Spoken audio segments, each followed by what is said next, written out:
Welcome, everybody, to another episode of Mimic, the podcast by marketers for marketers in the mortgage industry, showing everybody that mortgage marketing is, in fact, cool, where we discover topics and trends with some of the best marketers in the mortgage industry. Today is no different than that. I have with me the lovely Dee Craft, who is running marketing for Fiber Mortgage. If you haven't heard of Fiber yet, you will soon because of the work that Dee and her team, team of one, are doing. So Dee, let's jump right in it. And I want you to talk about yourself and show it throughout the episode today. But look, Fiber Mortgage, startup and mortgage company. This is your first time in the mortgage world. You're trying to get this business off the ground. You're trying to help loan officers every day. You are a department of one, so you are wearing multiple hats, which is no different from a lot of people in the mortgage world. But I think it's intensified because you're a startup. So what kind of advice do you have for someone who is in marketing and is wearing multiple hats, how to try to keep it all together? Because, we talked a little bit before this and you somehow are keeping it all together. And I want to learn a little bit about how you do that. Yeah, absolutely. So my first trick is probably just lots of coffee. If there's a coffee IV, I would be subscribed to that. But seriously, I guess my trick is to wake up super early. I get here right at the crack of dawn. And that's my sort of power hour from 7 to 8 to go over all the data and analytics and reporting from the previous day. I assume a lot of people in mortgage marketing think that it's either all offense or all defense, and you really have to play everything all at the same time. But your reporting is going to be the biggest continuer of your success. So make sure your reporting is A-okay, and then that's how you can succeed from there. Yeah. Tell me what, I couldn't agree more. Getting up early is one of the biggest things that has changed my life. I never was like that before. I don't know how, most people do it getting up late, because if you're not up before everybody else and you're not in the office before everybody else, you're not going to get anything done, because the second everybody gets into your office, it gets crazy, right? Absolutely. Your day is nuts. The questions start, and then the tasks start, and then you actually have to do a thing. The sort of pre-gaming part of my day is my most favorite part ever. So you're pre-gaming with reporting. Yes. Different way of looking at pre-gaming, and I love it. That's awesome. I know that sounds super nerdy, but I think that that's half of what marketing actually is you're going back through all this data and reporting to figure out what to do moving forward. Yeah. Well, let's talk about reporting for a minute then, because I think that's real, like you said, it's important. Most marketers that I do talk to in this industry, I think it's probably about a 50-50 split. The ones who are successful are like you, that review reporting. So give us a little insight into what are some of the reports that you look at? What are some of the data that helps you drive some decisions that you make? What are the core things that you look at every day? Yeah, absolutely. So there are a couple different campaigns that we have going on right now. I think we have 61 different lead channels that we pull customers from, and we don't just A/B test. We A, B, C, D, E, F, G test. And able to make sure that we get the correct lead sources, just tracking response time, response rate, how long it's taking. If we do campaign A, maybe the consumer calls in or writes in or finds us 6 days later. And then campaign B, we have people calling or writing in 30 days later. We have to have this perfect mix of 6 days later and 30 days later to make sure we have customers. So that's always a sort of fun thing to do. Yeah, so campaign level statistics and trying to figure out what is it that people want? What do the loan officers need? You got to fill their funnel all the time, right? Mm-hmm. That's awesome to see that you guys, I think it's pretty unique actually, being able to really truly get down to that nitty gritty of here's when I sent this campaign and here's when the consumer actually called back and the loan application started, and all the way through. I mean, we talked about this earlier, but all the way through to closing, you have every standpoint of that loan, and that's really awesome to see. Cool to be able to see that and then be able to decide, okay, well, this guy called back in 30 days later. Yeah, maybe that campaign isn't the best, but it also is helpful still, right? But it's a different mentality of when you're going to run that campaign. Mm-hmm. Absolutely. Right? Well, we've learned some things. I've been in marketing, 10 plus years. And it's funny because in marketing, there's no one size fits all. Like in the mortgage industry specifically, it's not like things that work in mortgage work in CPG or work in retail or work in insurance. So everything that I thought that I knew about marketing up to this point is completely different than what actually works right now in mortgages. And it's wild because with the whole COVID era, people are having to market in a completely new and different way that we've never done before.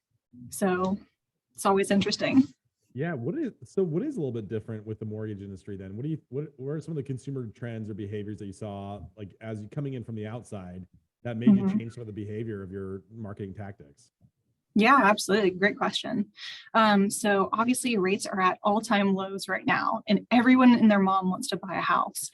However, the amount of houses that are actually available to buy right now are very low. So it's turning into this really long process of people putting in offers and then another person coming through and then making another offer. Houses selling for $40,000 above what they're actually listed at. So that's pretty crazy. But something that fiber is doing that's sort of changing the industry, that's making it better for these consumers. Our average application declare to close is 13 days. Right now, any other industry who's doing the same or similar thing that we're doing is 30 to 60 days.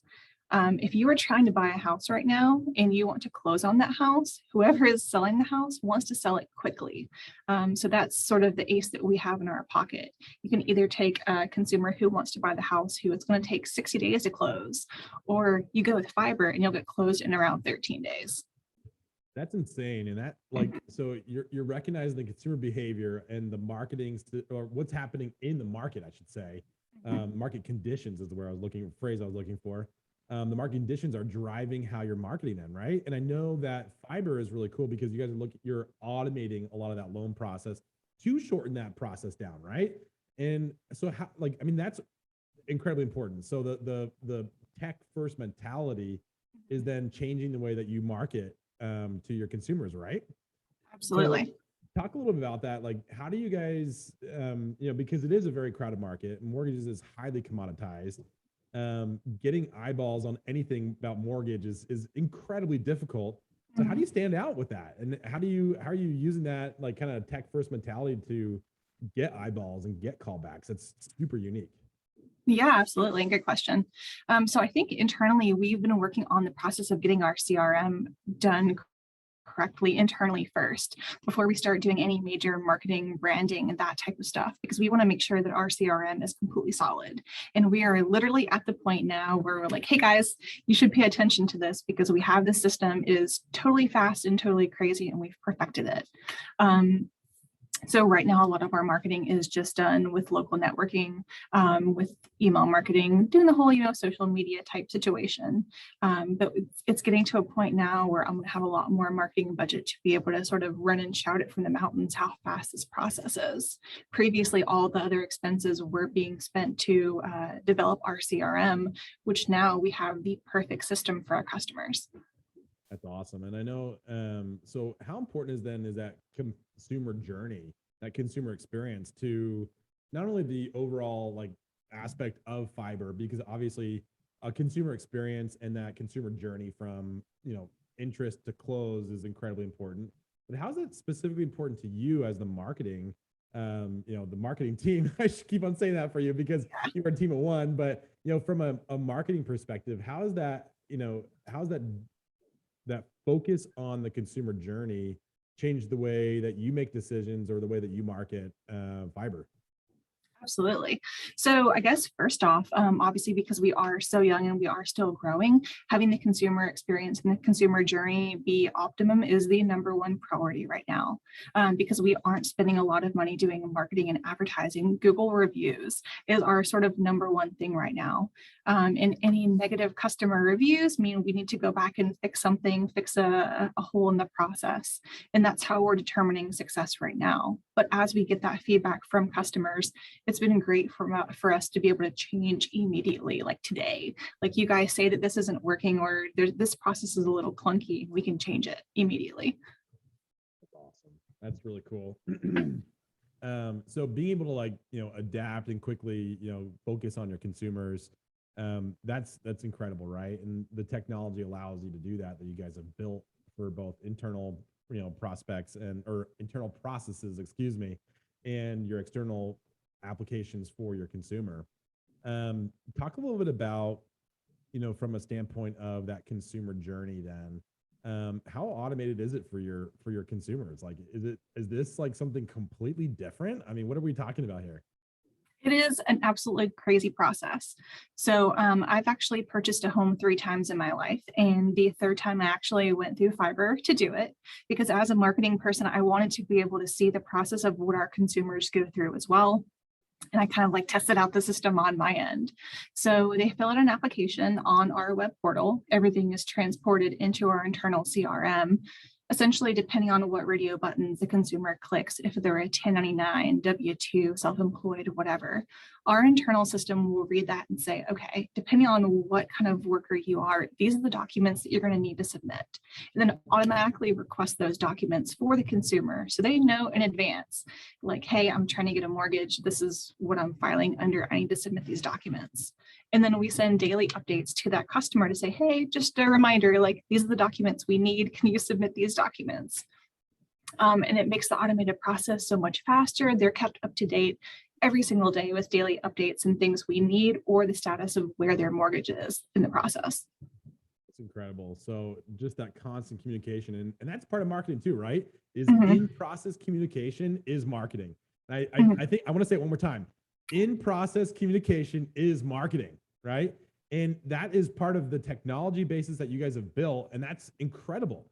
I think a lot of marketers miss that. They think it's all about, getting, filling the top of the funnel, right? And so you're thinking about it in terms of that entire customer journey, right? Absolutely. When And you think about it too, I think a lot of the job of marketers is we're sort of the middle person or the translator between the actual industry and the consumers. So people who work in the mortgage industry, we have all these cool terms and cool jargon that we know, like, PMI or escrow or whatnot. But we forget that a lot of people who are just buying a house for the first time have no idea what any of this stuff is. And you send them an email and say like, hey, we need these documents. And the consumer is like, well, I don't know what that is, so I'm just not going to send it. So I think what we're trying to do at Fiverr is be more sympathetic to these new consumers and say, hey, we know that you don't know a lot about this and we're willing to hold your hand through the entire process.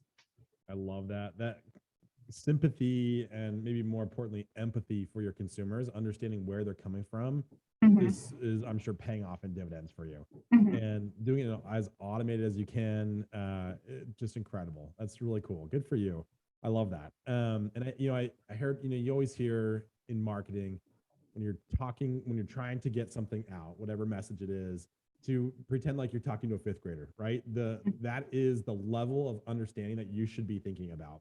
Absolutely. Not saying that consumers have that education level only, but when it comes to mortgage terms and the process, yeah, we're at the same level as a consumer of not, and you just treat them like they don't really understand anything, but do it kindly and lovingly, and that certainly wins. I love that. Well, and that makes it easier for them to ask questions. I mean, if you just sort of glaze over, this is what I need, the consumer's over here thinking, well, I don't really understand what that is. If us on our end are sounding so confident about it, maybe the consumer doesn't feel empowered enough to say, hey, I actually have a question. I don't really quite understand that. And that's where we are, and that's what we're trying to do. I love that. I love it. So you got that all automated on the front end for your consumer, but you guys have done a lot of automation on the back end for your loan officers. And talk to us a little bit about, from a marketing perspective, what have you automated for your LO team to help you stay on top of who needs to be paid attention to, who needs what? Like, give us a little bit of understanding about the technology that you built as a company to help support the marketing and make you more efficient. So right now it is just me, the marketing department of one, and I sort of help with the onboarding, hiring, recruiting. So whenever these new people come into Fiverr, they either start with a background in mortgages or they don't, and that's fine either way. They go through a 2-week intensive training class, and then afterwards they meet sort of with me virtually, or if I go to that office or they come here, we sit down together and sort of develop a game plan. each person is going to work differently. Maybe they want to do social media marketing. Maybe they want to actually go and be present with realtors, which is fantastic. But we develop an individual marketing plan for every single loan officer because we know they're all different. And then on the back end, on my end, I've developed several different email marketing campaign automations for these loan officers. So that way, whenever they do their outreach, everything's perfect. That's awesome. And how many LOs do you guys have again? So right now in our Atlanta office, I think we just celebrated 19-ish. We have 37 employees total. The goal is by December to have 90. Yeah. So Fiverr is growing very fast. That's insane. And all with one person managing all the marketing. So that's difficult, but you set it up a process where, you're able to manage these guys. You have an individual plan for each one. To be able to individualize a marketing plan for each LO while at the same time being able to execute on a high level, how do you manage all that? That's pretty crazy. A lot of coffee. A lot of coffee. Also, like I love these loan officers, like, and being able to help give them the steps that they need to be able to build their book of business. Once they see the loans rolling in and they get sort of that rhythm and cadence of what they're doing, I think then they feel better and more comfortable in asking me questions like, hey, I've been doing X, Y, and Z, and I think I may need more help. And I can work directly with them on doing that. But until they get several loans under the belt and they find those pain points, it's like, how can I best help you and serve you in ways that you need and make sense to you? That's awesome. So helping everyone kind of where they're at on their own journey as a loan officer and building their business.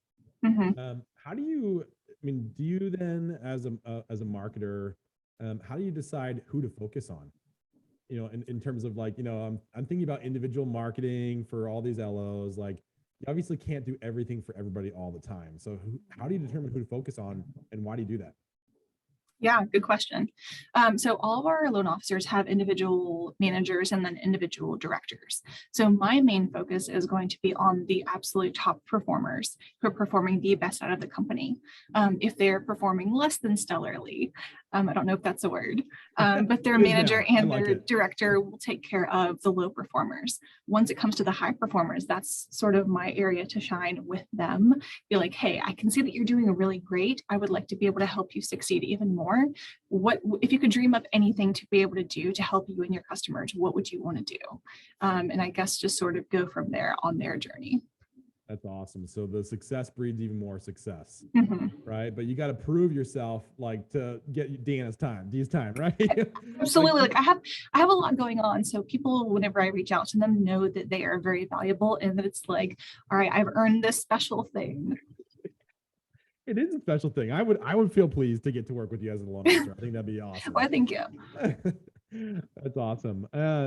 Totally shifting gears on you. Let's just like flip the script a little bit.